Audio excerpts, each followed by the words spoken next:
Welcome to our third Comfort Dessert, Stay for Conversation.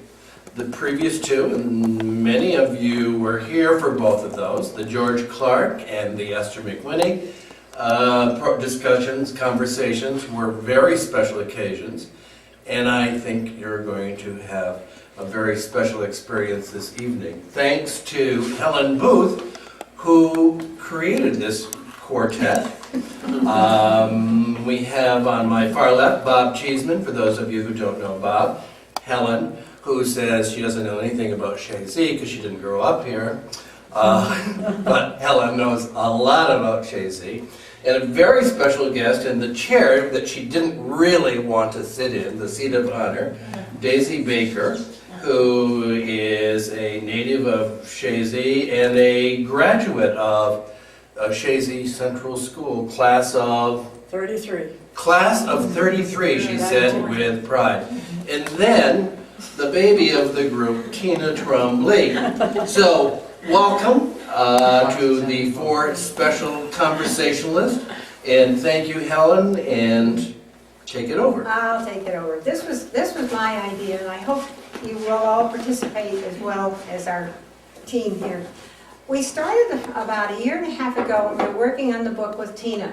And we were sitting around over in the historian's table one day, and we began to look at through some of the things that were here in the museums and in what was on pictures and so on.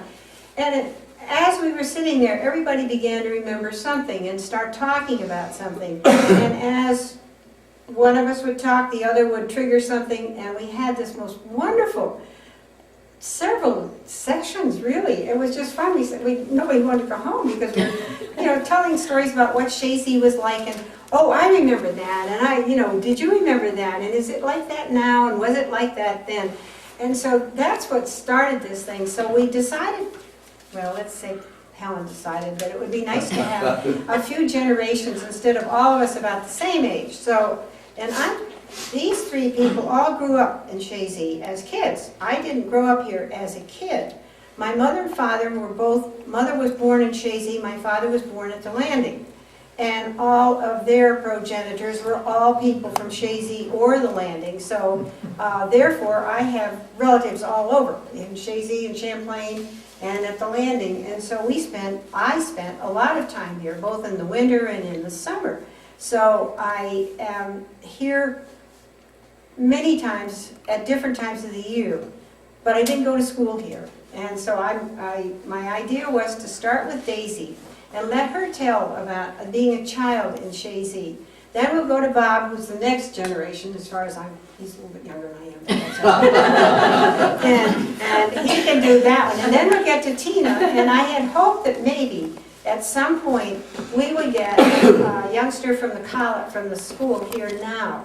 But that didn't work, so we'll do that another time, because I think that particular type of student would be very interested to hear what it was like in the Chazy school. And I don't know whether they've done that in school with the different generations. And before we lose all of these older generations, it would be kind of fun to have them come and maybe tell what it's like now and then compare with all of those. But I couldn't put that together this time, so this is the best we can do. And I'm going to start with Daisy, who grew up in Chazy Landing, right on the shore down there. And as she said, she lives in the house she was born in. So she comes back with a lot of good stories. And don't hesitate if what we're talking about brings some memory to you or a question, please throw it out, because that's what this is all about, is to have you feel comfortable and get some fun and share with what we have to offer to you. Daisy, let's give you the first crack at it. All right. Well, I was born in the house in which I live now, and I started school in 1921, 6 years old. There wasn't any kindergarten in those days. Very good, dedicated teachers. And my home was the home of music. We had an awful lot of music. Not any television, not any radios. But we had a piano, violin, guitar, and Victrola. And we listened to good music, and I got a great love for music because my mother was a musician and taught me how to play the piano. I took violin lessons, 25 cents a month from Professor Hudson. I took violin lessons for 7 years and was in the orchestra. And that was a great thing to do, a lot of fun. We had a lot of music in our house, and a lot of books, a lot of reading. And I want to bring one thing up, that people use so many mixes now, and prepared mixes. There was no such thing when I was growing up. We had to make everything from scratch. And I learned how to cook.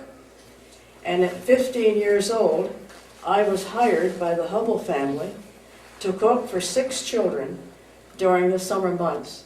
I had a lot of nerve. But they seemed to like it because they hired me every summer. I went to New York, where they lived, for 2 summers, earned enough money to buy my books, and I learned how to sew. That's another thing. There wasn't too many homemade things.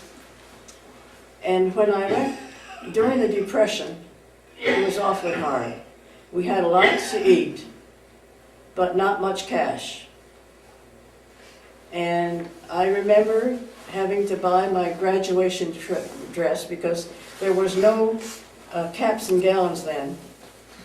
And I went on a ladies' store in Brinkerhouse Street.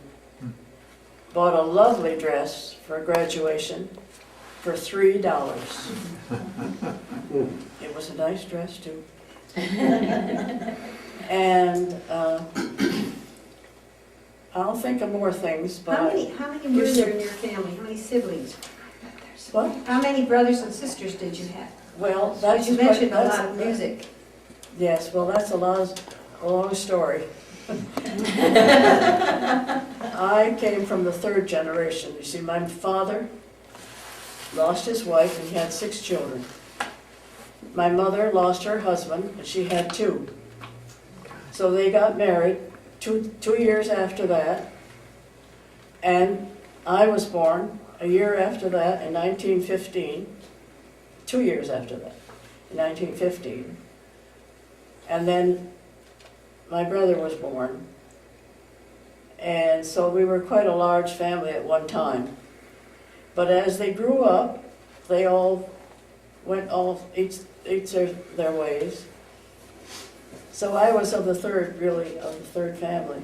So there was a lot of cooking and a lot of sewing and a lot of ironing because there was no drip dry clothes. I remember so well my mother standing at the ironing board, ironing, and she'd say, well, we were probably both reading the same book.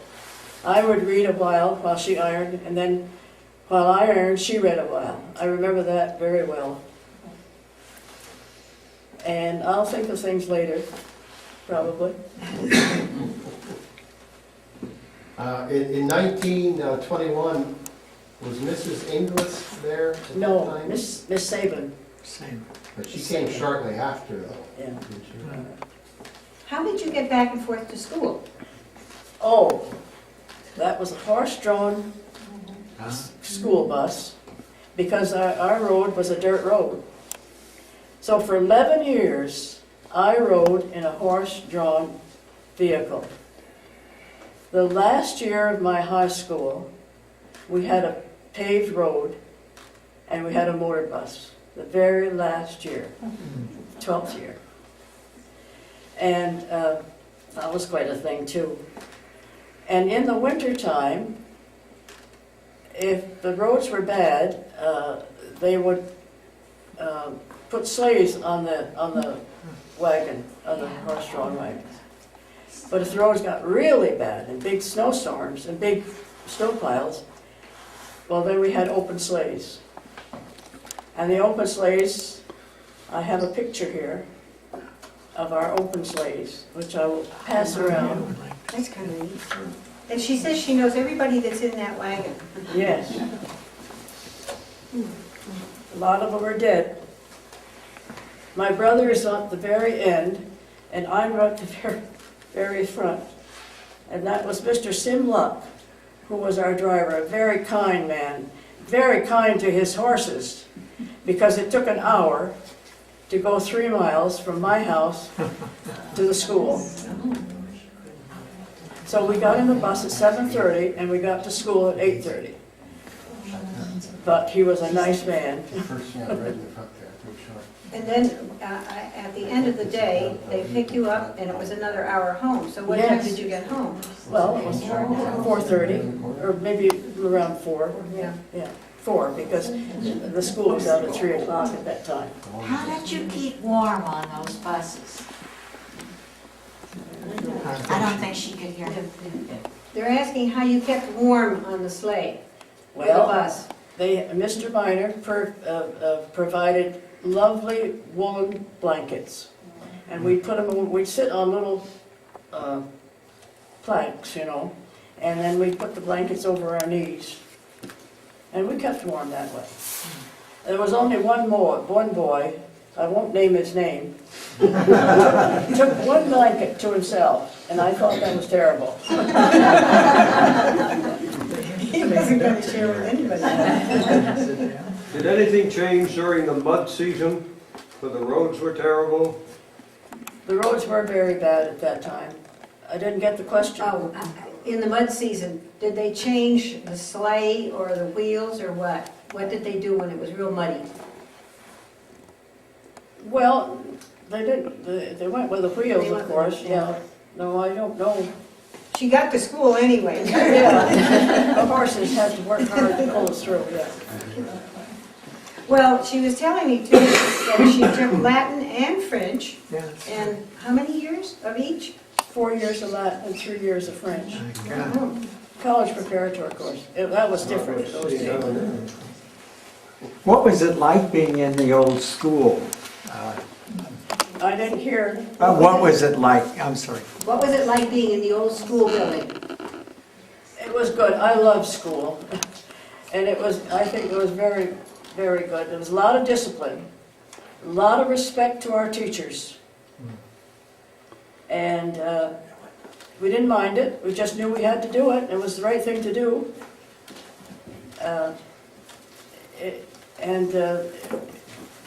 Excuse me.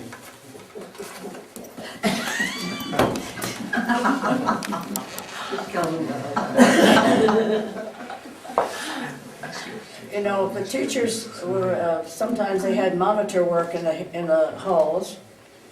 And as we'd be going by, we had to recognize that teacher. And they don't do that now.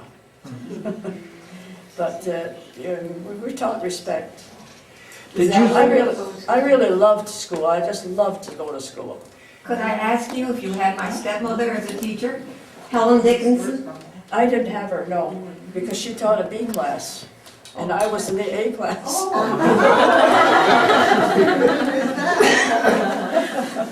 Did you see Mr. and Mrs. But I Minor? knew her, of course, yes. Did you see Mr. and Mrs. And Meyer? Alice, I graduated with Alice. You guys with Alice Yes, Dickinson? Alice.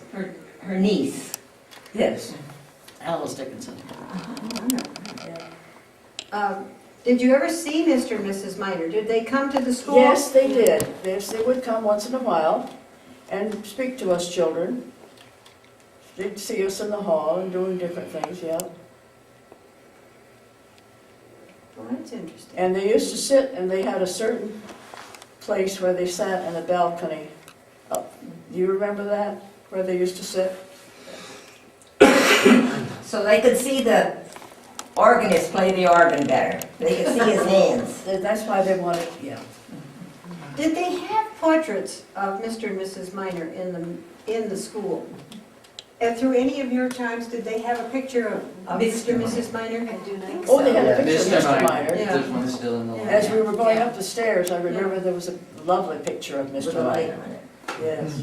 Well, did that picture do to you all what it did to me when I went into the hospital, because there was a picture of Mr. Miner in the lobby of the hospital in Plattsburgh. And as kids, we used to roller skate through the tunnel that used to go in from the parking lot into the lobby and take our skates off there. But as you walk through the lobby, this portrait of Mr. Miner sat there, and his eyes would follow you through the lobby. And, you know, he just knew that you were being watched. I just wondered if that happened to you at school, for instance. No, it didn't happen to me. Then you behaved yourself.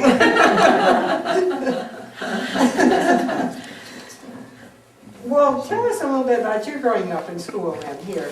Well, I came to Chazy in towards the end of second grade.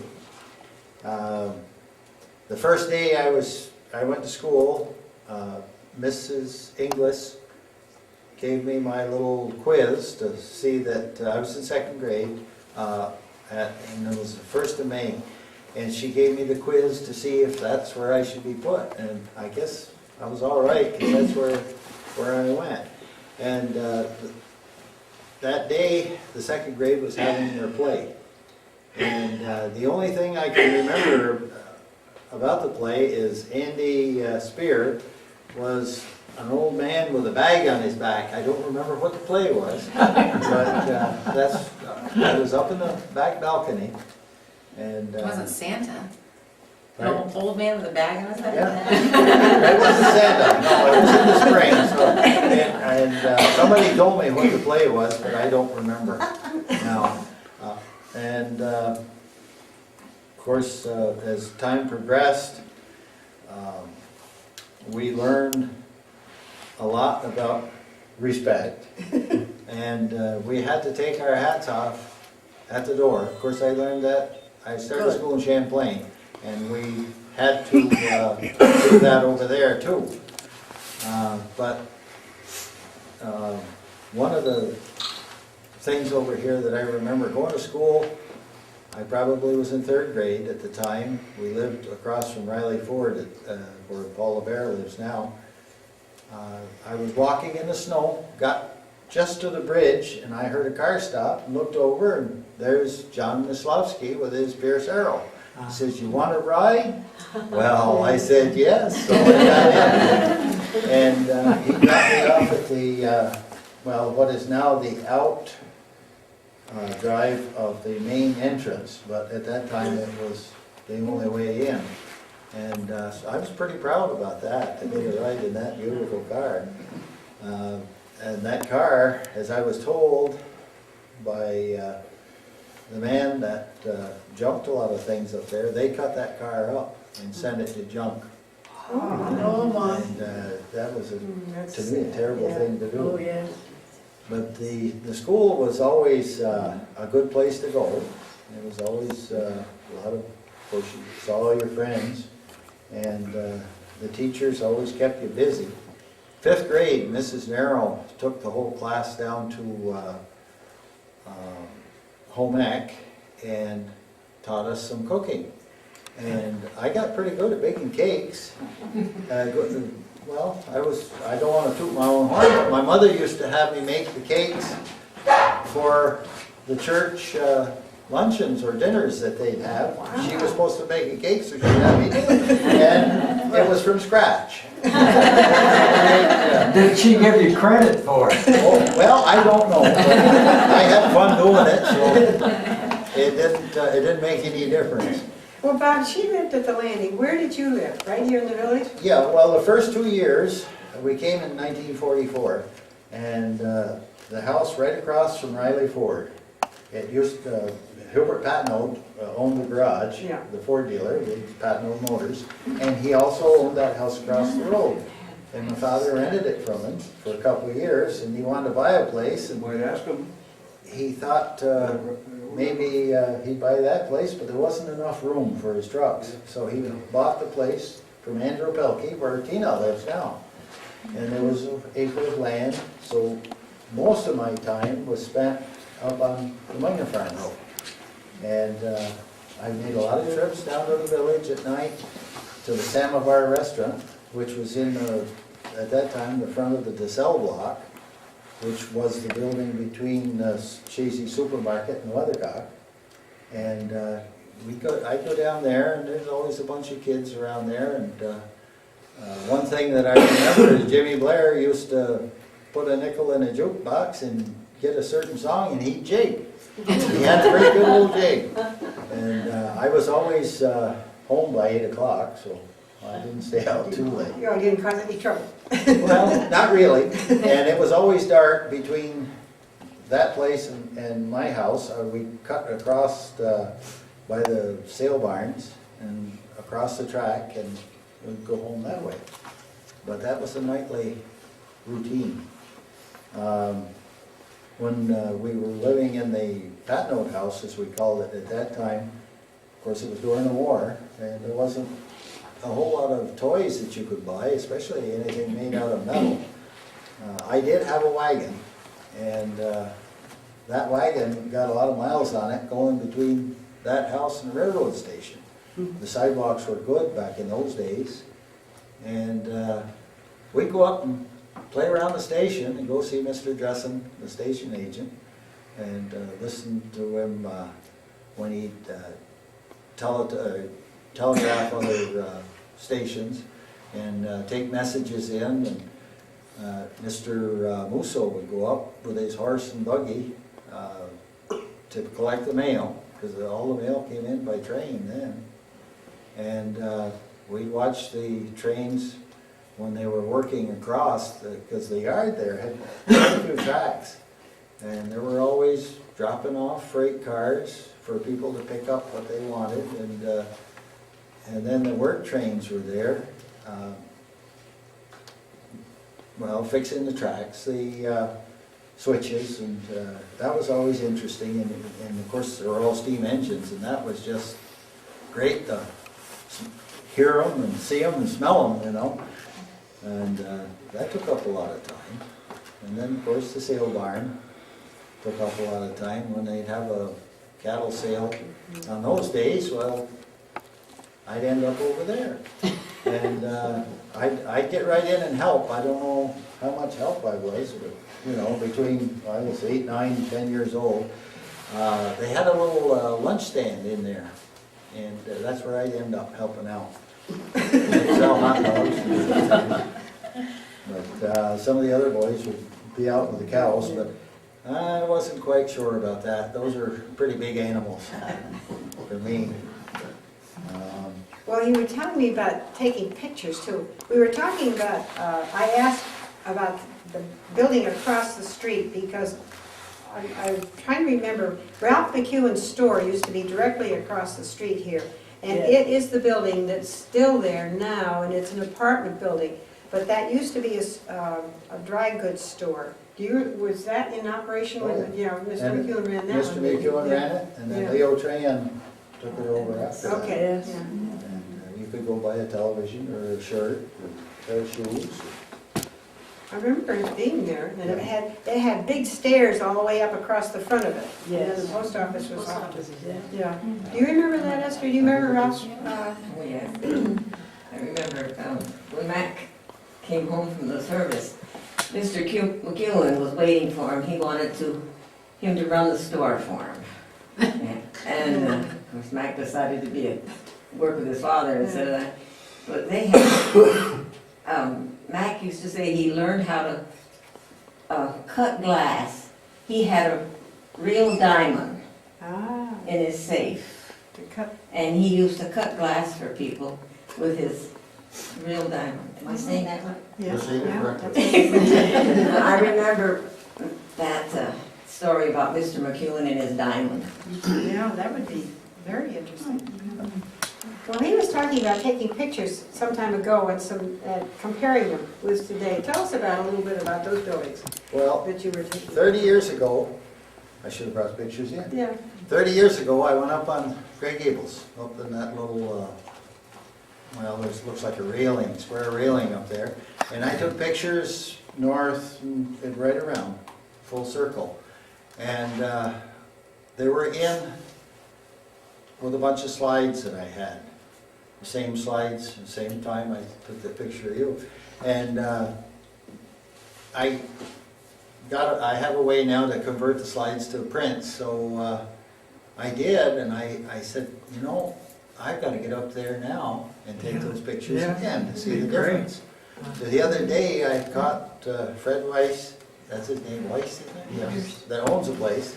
I had to go way down in the bottom of Gray Gables to find him, but I did. And I talked to him a while, showed him the pictures, and he said, sure, come on. So he says, I'll have to take you. Well, I'm glad he did. I got lost. It's not the same as it used to be. So we went up on the roof, and I took the pictures again.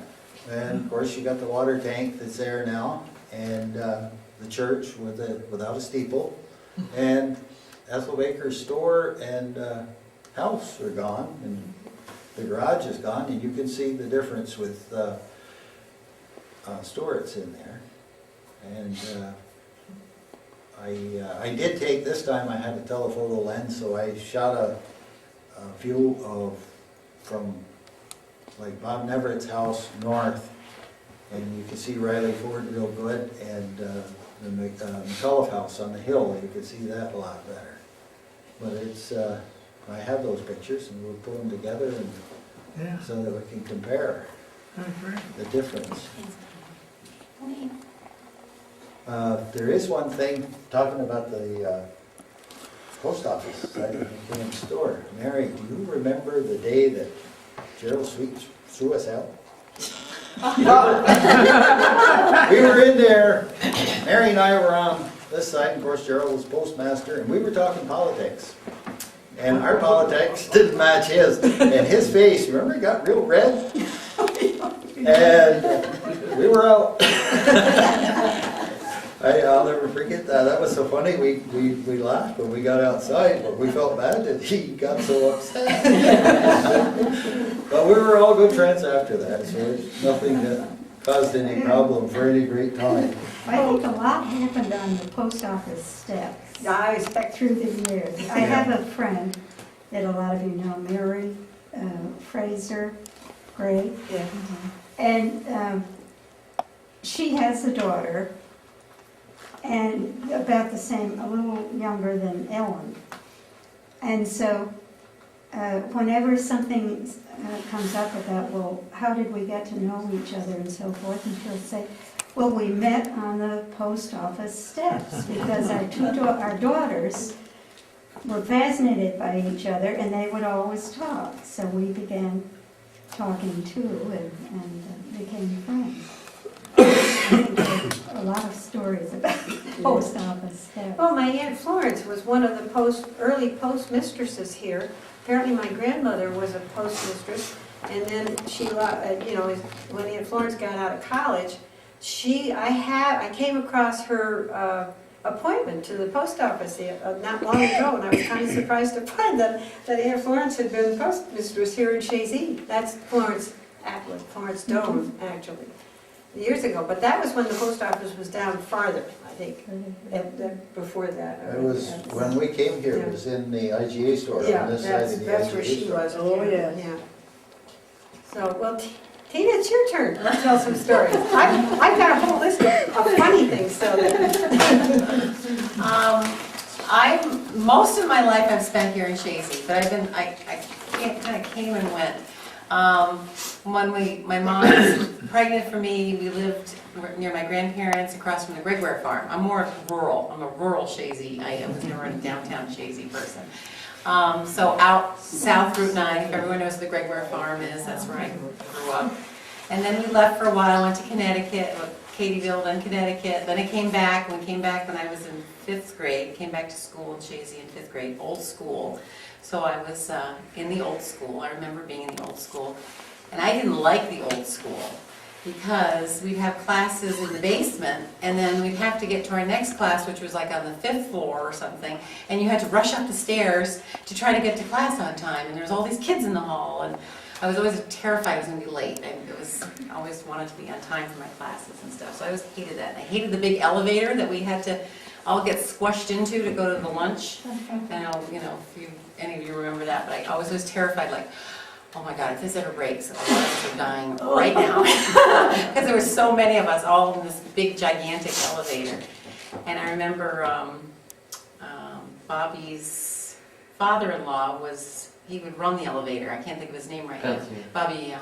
Mr. Pelletier? Yes. Okay. No. And I remember him, running the elevator, very sweet man, and, very kind to us and stuff like that, but I still was scared of that elevator.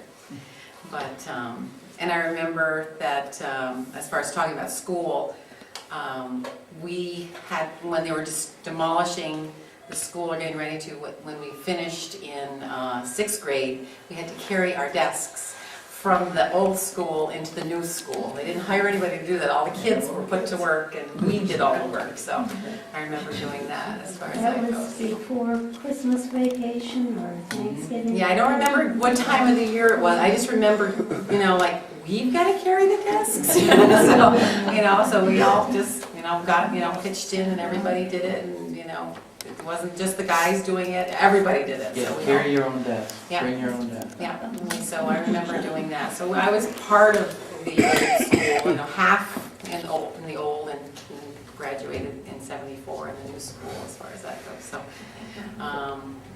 but as far as growing up in downtown, I remember the post office steps, and a few times my mom would let me stay in downtown Chazy, which wasn't very often.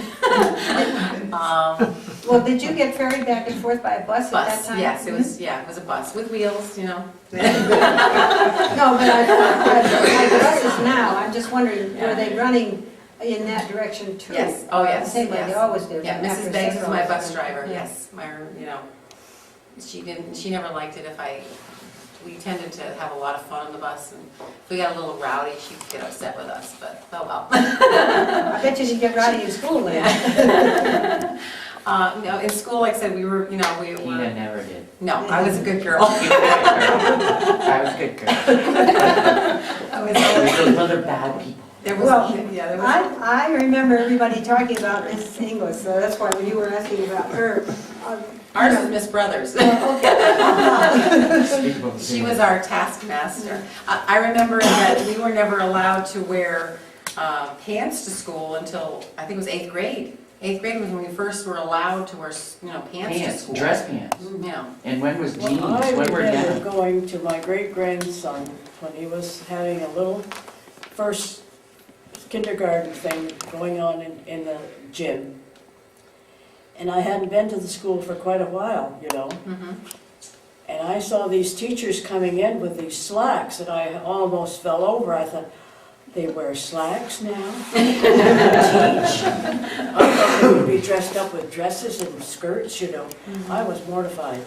But I've changed my mind. Well, especially in the winter. I always hated it in the winter because you'd get cold, I mean, wearing a dress to that. school. What a change. But, so I thought that was pretty Dress neat. pants, but then it was like jeans on Fridays. Right. Then you could start wearing denim. And I do remember Miss Brothers standing at that door because I came in that door. Mhm. Mary Faye, does your mother know you have those on? She does. She was strict. Yeah, she was very strict. She was very strict. One thing that was. But I learned. We did. We definitely learned from any of our strict teachers. I think I learned more from my strict teachers than my lenient teachers. One thing that was kind of traumatic for me with her and being strict was I'm a left-handed person. And in her mind, lefties are like in pact with the devil or what. I mean, she was adamant that I would not be left-handed. Oh my Well, by goodness. 8th grade, you're kind of set, for life. And unfortunately, she saw me using my left hand, she'd slap it with a ruler. So when the right-handed person, puts their paper, they lean it this way, so and then you write this way. And a left-handed person would have their paper this way and write. Well, to fool her, I was in the back of the class so that, she wouldn't know. I always left my paper, which she could see, going for a right hand. So to this day, I write, people say I write upside down and backwards because I didn't want her to see me. And if she came, I'd quickly switch my hands and struggle to write. But as soon as she'd turn her back and go back to the front of the class, I would, and so my paper always stayed the way a right-handed person's paper would be. But she was adamant that, she did not want me to be a left-handed person. And Do they still do powder method? I don't remember. I mean, I always was. You would. When I went, I'm gonna say, Yeah. when we We started. graduated together. And started learning, first we printed, but then I can remember Miss Wing and you made spirals. Yeah. With like a bunch of little hurricanes all over your thing. Lots of spirals with Miss Wing. Right. Yeah, and I write really nice. Yeah. Yeah, I was my class secretary for 4 years. So I mean, I have good handwriting, but it's backwards and upside down. Well, the school used the Palmer method, and I think many of the people that graduate there have a Palmer method Yes. certificate hanging in your house. But I think the one that it didn't apply to at all is you go into Dr. Clark's office, and there stand framed is Dr. Clark's Think so. Palmer method certificate that he had passed, and then he writes your prescription. And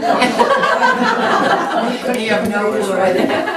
No, But we did learn how to probably write. both. Yes. Lasted forever. We made circles first, and then we made up and down. Yes, I There did it a was no lot. printing then either. Oh, no, No printing, everything was written That's long. right, that's But right. when we got out, everything was in longhand. Longhand, but you started out, But did the you start out children doing don't- printing? No, The children nowadays don't write good at all. Because they use Terrible. They use a computer. And They if you use say the it, it's computers. because they don't need to. They type all everything in. They don't Joseph, need I to hope know. you're listening to all of this. One of you mentioned Mrs. Inglis. I've forgotten who it was, but could you talk a little bit about her? Well, I never knew Mrs. Inglis, but I know she was the principal here. Yeah. And as a visitor from the Plattsburgh school systems, we didn't have principals that were quite as tough as she was. And everybody was afraid of her. And, you know, even when I was here in the winter, on the weekends, the kids were really afraid of her. And even in the summer when I was here, they all talked about Mrs. Inglis. And she was a name that everybody talked about.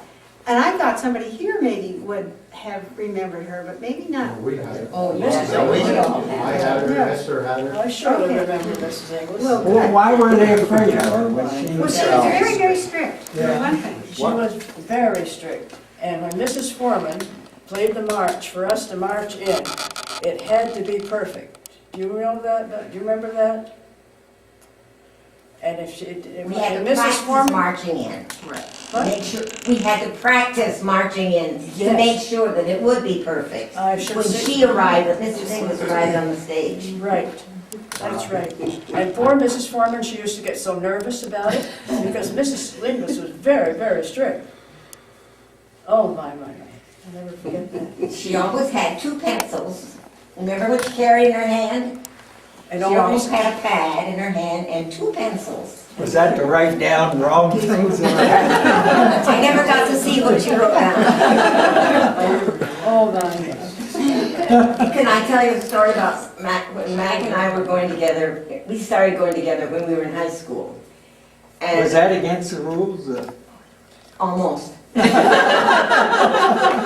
I met Mac in the morning, one morning, at the center of the sidewalk to walk up to the school. And we walked up the center sidewalk, hand in hand. I got in my room, and the phone rang. Esther, you're wanted at the office. And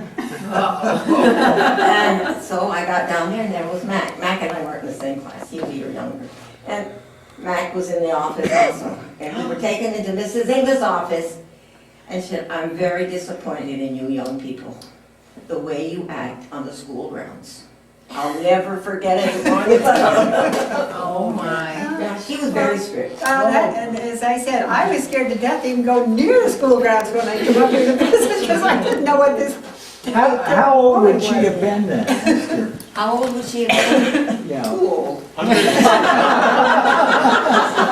106. She must have been around a long time.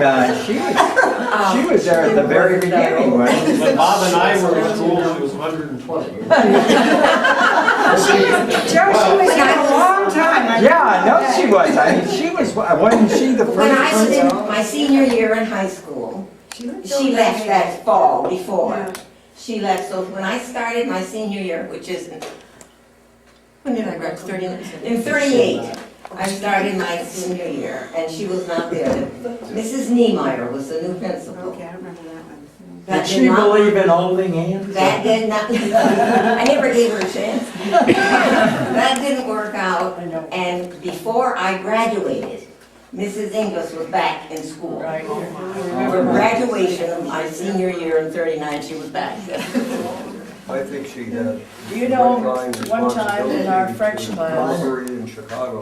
Yeah. Mrs. Inglis came, looked and she- through the She window. was number She, one. you know, she come The peeking, reporter as well. and we Yeah. happened to be all She did that laughing when about Mr. something. Minor was Mhm, there. Yep.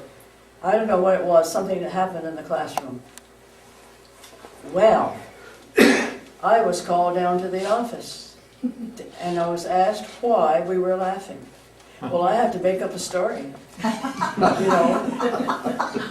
But the poor teacher that we had, I don't know if you'll ever remember her, she was crippled, and she would walk with her foot, was always kicking the side of the wall. But we weren't laughing at that, it was something else that happened. And anyway, she got a dislike for this teacher. And we went back to school after vacation. The teacher was gone. We had a new teacher. Is that right? No, I don't know. She was so strict. Yeah. I don't know what happened, but anyway. But she would come around looking through the window, see if everything was over. Did any of you ever have Frances Williams for French? Who was that? The name again? Her maiden name was Williams, Frances Williams, and she would have been there in what, the late 20s, Helen? Late 20s. She married a Mr. Gibbard in Plattsburgh, so you really knew her probably as Frances Gibbard, yeah. Southern accent. High school. She was from Tennessee and was educated at Vanderbilt, and Mr. Minor went all the way to Tennessee to recruit his French teacher. When he's, what, 9 miles from the airport. And anyway, she came up there, and those of us who knew her living in Plattsburgh, she was a wonderful good friend, but she really told pretty hair-raising stories about teaching in that school. And what the teachers in the teacherage would do, like sneak out the windows at night. Is that true? At the, At Great Eagle. At Great Eagle? Yes. I've heard the story. You've heard that story. I know that they were. Well, Tina, what did you do? Did you have dances? I don't hear anybody talk about dancing. I danced a lot. I still love to dance. Helen, there's a letter, Joni and I are going through a lot of the minor correspondence, and Reverend Mott writes to William Minor and said the students had approached him about having a dance.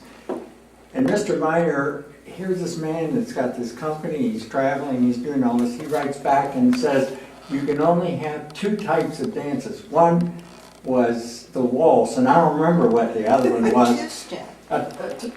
Two-step. And so Mott writes back and said that the students wanted to have, what was the other, a 3-step or something.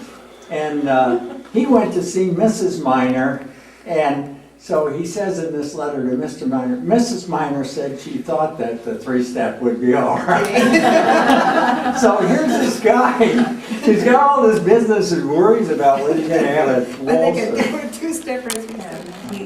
Like the control. The reason I throw that question out, I have been going through some old diaries at home, and I'm terribly impressed with how mobile the society was here in Chazy. In the 1870s and the 1880s, they went everywhere on horses and by sleigh or something. But in my grandfather's and great-grandfather's diary, they talk about all these dances that they had, either at the village or at the landing or over at Isle of Mont. Of course, in the wintertime, they could go across the ice. But I haven't heard anybody mentioning dances. Now, I know when I was in high school in Plattsburgh, we used to come up here once in a while to square dance in what the Grange building, I think, is gone now. It was on the corner. but we used to dance on the third floor there. But When I haven't was heard growing up, any- we did square dancing, but more in the, I did it with the Ryan family and more in Moore's area and up there. But we had CYO dances right in the church hall. Okay. Square dancers used to be there too, Yeah. Yeah. at the church hall. 'Cause Yeah, they- once more. One Friday night, we were all in the hall watching them, all those young people, and they came out and grabbed us and tried to get us to go in and square dance. And James Riley wasn't fast enough, he danced. Yeah, so I mean, but the school always had dances Yeah. too, we always had dances at the school for different grades, and so we did I- have that kind of entertainment.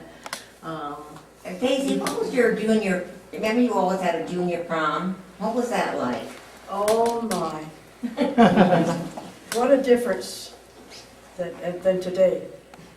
We had, Mrs. Inglis was in it, of course, and our high school teachers.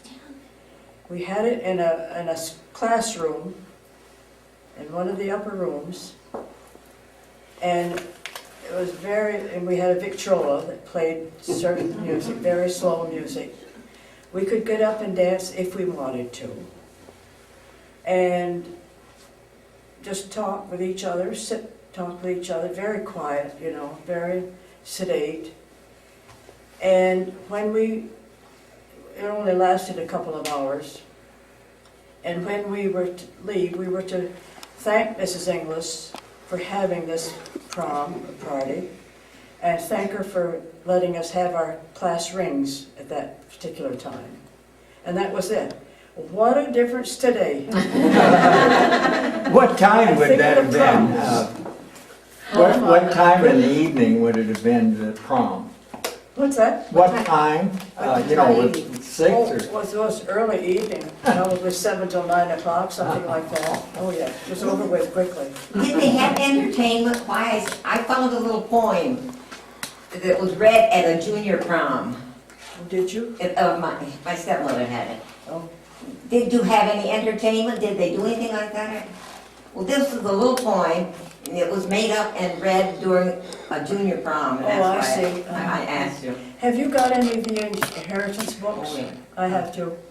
Did you read those inheritance? Did the kids read those at the time? Because I read all of them, and Mr. Minor always had an essay in it. I have. Yeah, I wondered if the students read them. And so many students were there. Their work within them. Uh-huh, yes, that's Written by right. a lot of students. Yes, Right. students wrote them. Yeah. We put them together, they printed them, yeah. So they read it.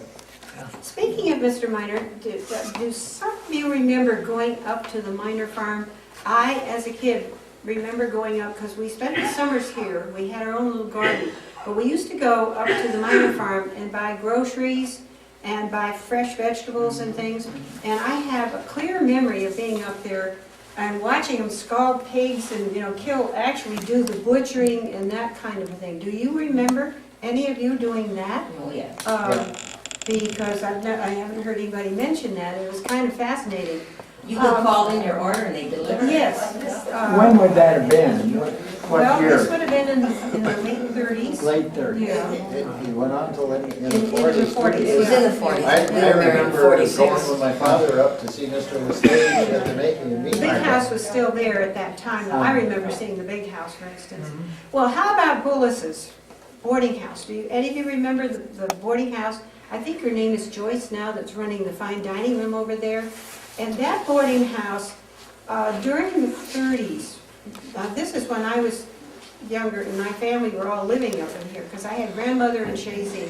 I had cousin Beck Childs, Mrs. Russell Child's mother, and Lester lived here. And of course, Aunt Ella lived at the landing. Sometimes she was up. Then we had Aunt Martha Doan, who lived over here it's on Fisk. She lived one of the brick houses, and then she moved to Champlain. And then after Uncle Albert Anderson died, this is Aunt Florence's aunt and uncle, but she's an extended family.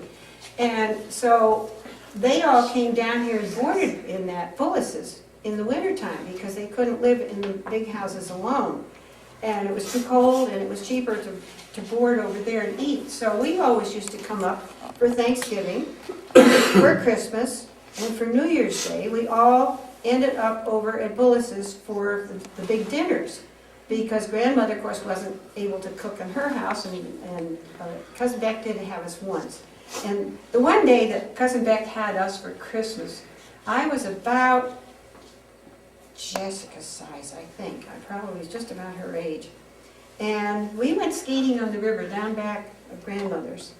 And people were living down there behind. That's grandmother's house is the big stone building across, and then Dr. Dwight's house was the next one. That was the Fairbanks house. That was where my aunt and uncle lived. That was Dr. Fairbanks' house. And the road went down between those two buildings. And between that, there were two houses on this side and one on that side. And they would have a place to skate down there. But they also drew water from the river with pails. And I wasn't very big, but I was curious. And there was a nice big fat piece of ice looking like this, and I stepped on it. And of course I wasn't very big, and I went down in the river. And when I did, I put my elbows out this way, fortunately, and caught myself. So I got hauled out and hauled down and had to spend Christmas Day in bed at Cousin Beck's because I was soaking wet. And I haven't forgotten that. That's a long thing. There are all kinds of funny things that we did. Shirley Davenport, whose father was the engineer on the ferry, lived here. And Helen Neverett, Sis Neverett, one of Bob Neverett's sisters, was my age. And so we had a group, and then the Kays, Reverend Kay lived across the street. And so we used to go over there quite often too. So in the wintertime, we all gathered in Chazy. There were a lot of kids my age that we slide wherever we could, but most of the time it was down on the river. But in the summertime, we had time in the summer, and I don't know whether some of you remember Perry Ladd and the Simons family down there, because we had fishing guides down there. And people came, the Simonses had boarders, and Willie would take people out fishing and guide. And they would board at Simons's. And even before I was there, or growing up there, they did this. And at that time, President Roosevelt, or Franklin Roosevelt, was governor of the state of New York, came up and stayed there and went fishing. But Perry had people that would come, and he would guide, and so we had that kind of business going on at the landing. And during the 30s, there were a lot of people from Canada and people from New Jersey who would come up and rent places, rent houses, and these would be families, and they'd come and spend. Well, one of the funniest stories that I have to tell you, and it's on my mother, but anyway, it was very, very funny. The Canadian came in from Canada one day, and he had a little outboard motor, and it was brand new, and he cranked out there in the bay. This was in front of us. And he cranked, and he cranked, and he cranked, and he couldn't start it. And he came in, and then he went back out again, and he cranked, and he cranked, and he cranked. And he was a fairly wealthy man, obviously, but he got so mad at that engine, and he picked it up, and he threw it overboard. So my father and my uncle were sitting on the porch watching this, and they waited about 3 days. And Mr. Watson didn't go back and fish it out. Well, you can guess who did go fishing. So in comes my father and Uncle Arthur with this engine, and they took it all apart. And the only thing that they couldn't find, or they could find that wasn't working, in those days you had to open the little tank gas to let the air out on the top of a gas tank, and of course it was suffocated. So they took it all apart and they dried it all out, or they were trying to dry it all out. And in the kitchen in our camp, and the stone building was what was our camp, that was what we spent the summers in. And people had lived upstairs, so we had beds upstairs. The rooms were, it was like a dormitory upstairs, but the rest of it downstairs was the living room and maybe kitchen. But the stove was the kerosene stove with those little glass burner things here and here and here. And the tank of oil on the end of the stove. Well, there was no oven, so there was a little portable oven that you put on like this with isinglass in the front of it. Sure. So Uncle Arthur took what he called the magneto out of the engine and put it in this oven and turned it on. Very, very, very, very low under this one burner. Well, Mother came in and wanted to make a shortcake, so she turned the oven up. And all of a sudden there was smoke all over the place. Well, you can imagine when Uncle Arthur came in and saw this big needle on this engine all going up in smoke. Well, my mother never lived that down. Never lived that down, but I can see those two men still. They were bacon. But anyway, they fixed the engine and it ran and ran and ran. And we as kids, it was a very small engine, so it was just the right size for some of us kids. And we had an engine all our own. Let me tell you, we had a good time with that. But there was quite a life on the landing in itself too. And it's too late tonight to tell you all the stories that I've come across lately. We'll have to do it another night. And I have 7 years of diaries from my great-grandfather and my grandfather that tell what went on at the landing and the social life that they had down there and how they made a living.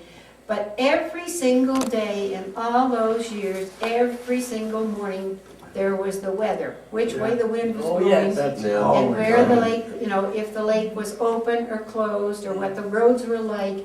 And many, many days, they'd start to come to the village, and they couldn't get up here, the roads were blocked. Or they would take a horse and ride up if they could get through with a horse. Or they'd go out and they skated on the lake, and they'd go on the sleighs on the lake, and it was such a mobile society that it was really very interesting. So some night we'll have to spend time and tell some of those kinds of things, because I have the storybooks too, and they go back. You see, my family moved over here in about 1800, so we have some of the old books. I'm missing a lot of them, but there are stories to tell that we can do that kind of a thing. But Daisy lived at the landing. You must have You used remember the ferry? Oh, indeed. Yes. I grew up on the ferry, and we kids used to have to work on the ferry because we'd go across on the ferry and help. We weren't very big. We weren't very big at all, but we were extra hands many times.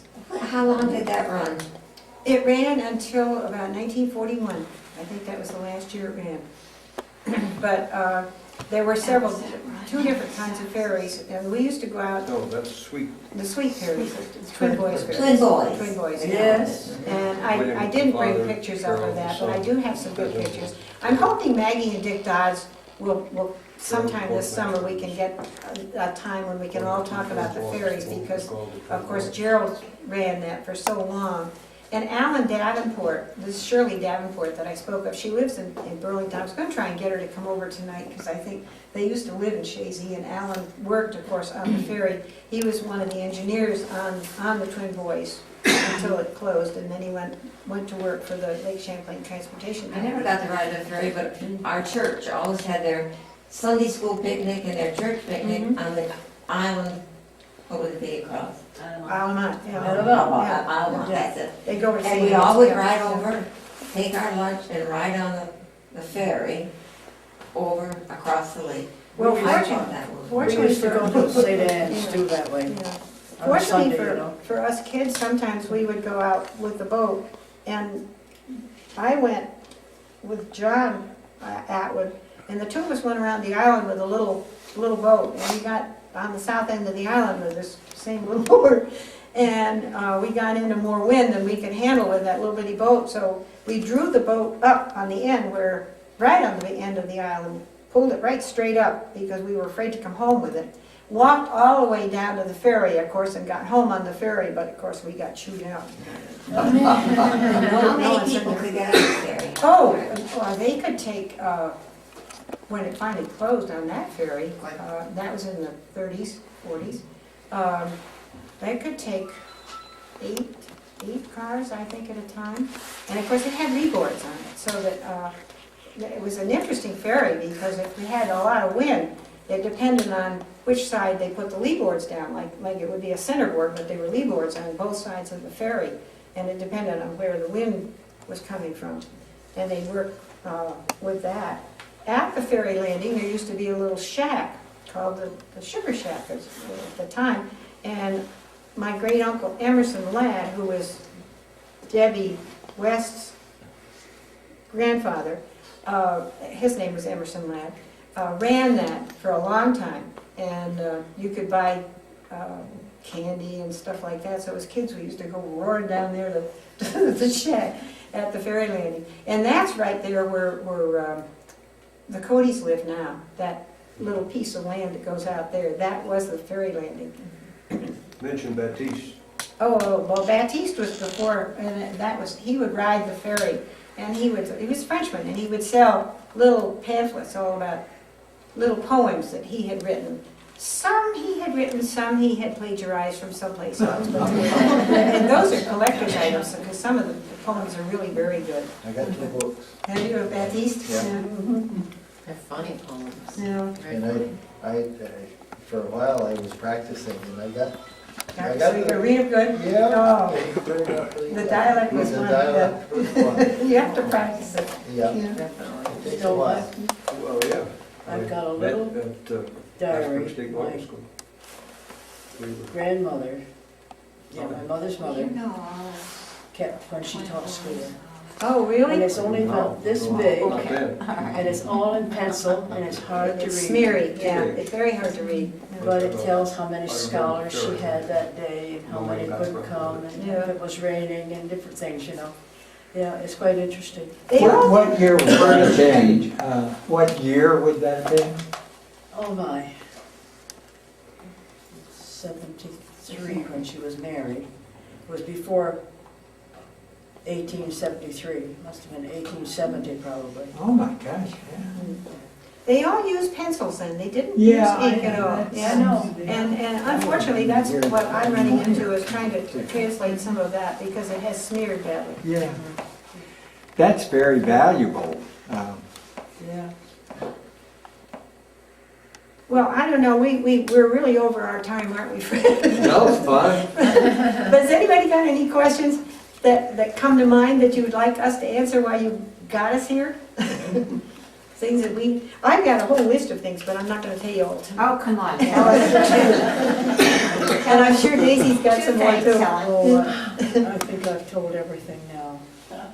No, you've never told everything. Well, while she's looking, we had cats at our house at camp all the time.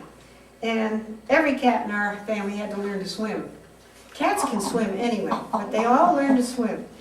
And of course, if you're fishing, they like to fish. So we had cats that you'd go out, and we didn't even bother with a rowboat, or we take the rowboat, and our rowboats had gunnels on them so that they were about that high. They were homemade rowboat, wooden boats.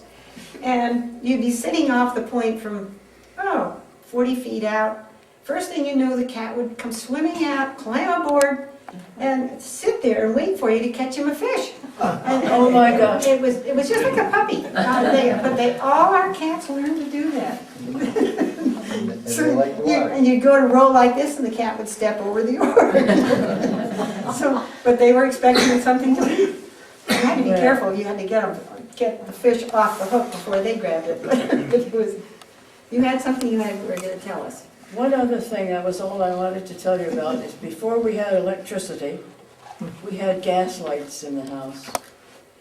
And the gas lights were a product of carbide, which we had a big tank in the backyard, sunk in the ground.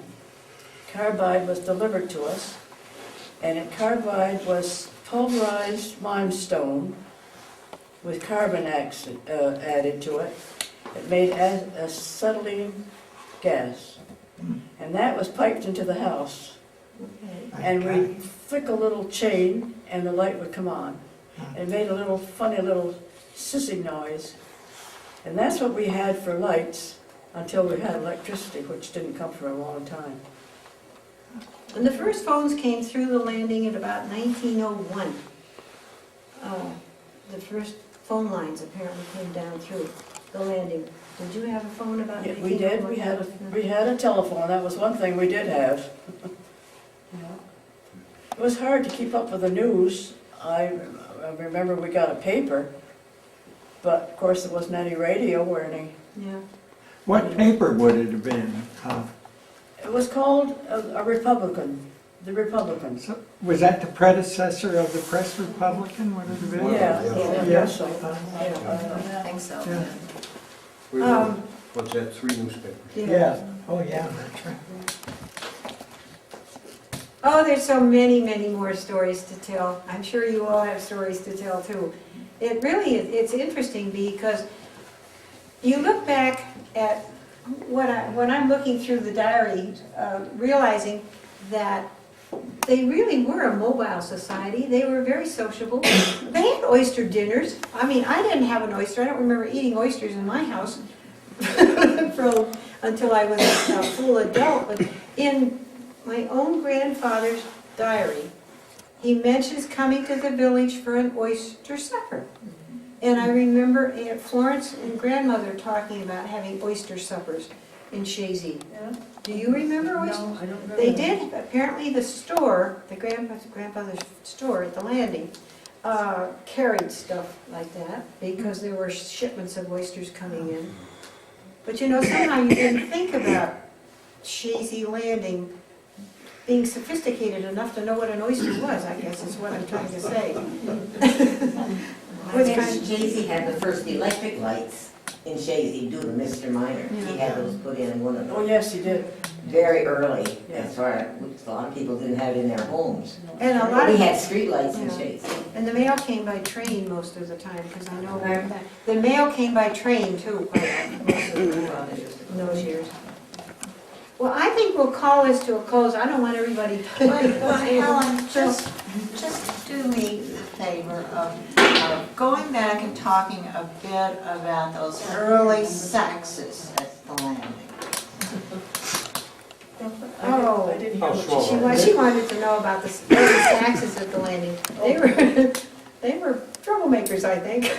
What year would that have been? Well, they first came in 1807, 1807, yeah. before the War of 1812. And there were 3 brothers that came over here. They didn't all stay here. And of course, they got wiped out in 1813. And Jacob had already moved south because he started the iron factory down south of Plattsburgh.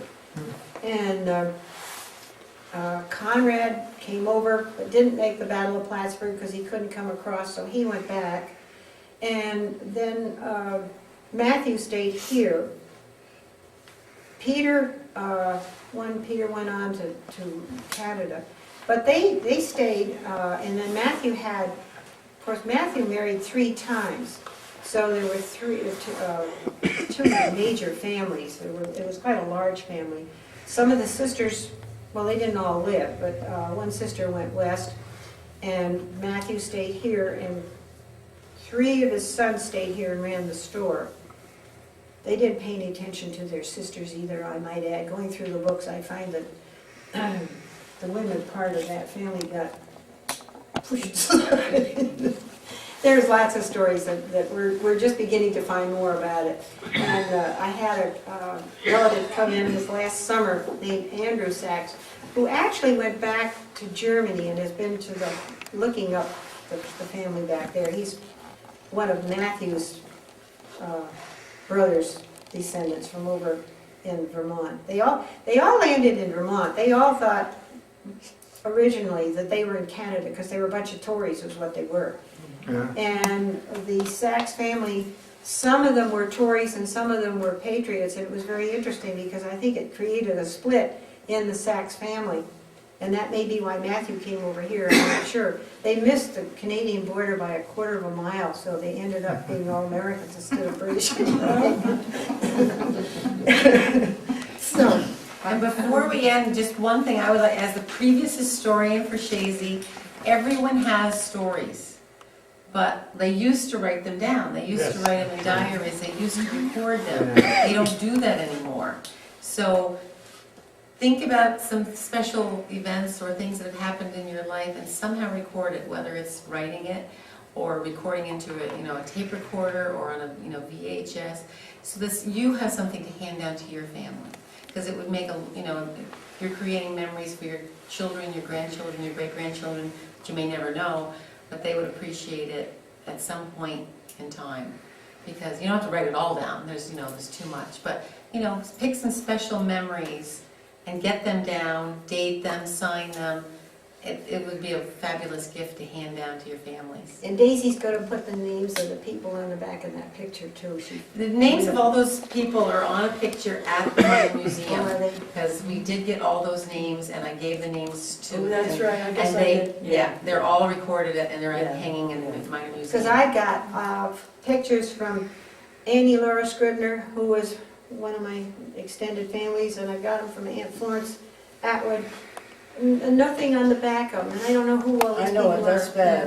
Yeah. That's one thing my mother did though, before she died, she wrote the names of all the old pictures that I had. Right. We Well, that's found that good. doing the book, Yeah. so many wonderful pictures. Yeah. We don't know who they are, and never will, so. I'm just gonna say goodnight to everybody, thank you for coming, and Fred will clear it. No. Fred is talking. This is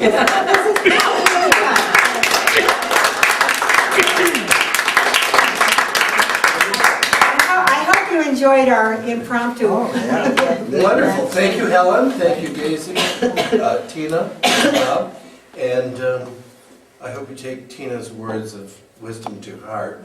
And we thank Calvin for capturing some more local history. And to all of you who came tonight, thank you very much.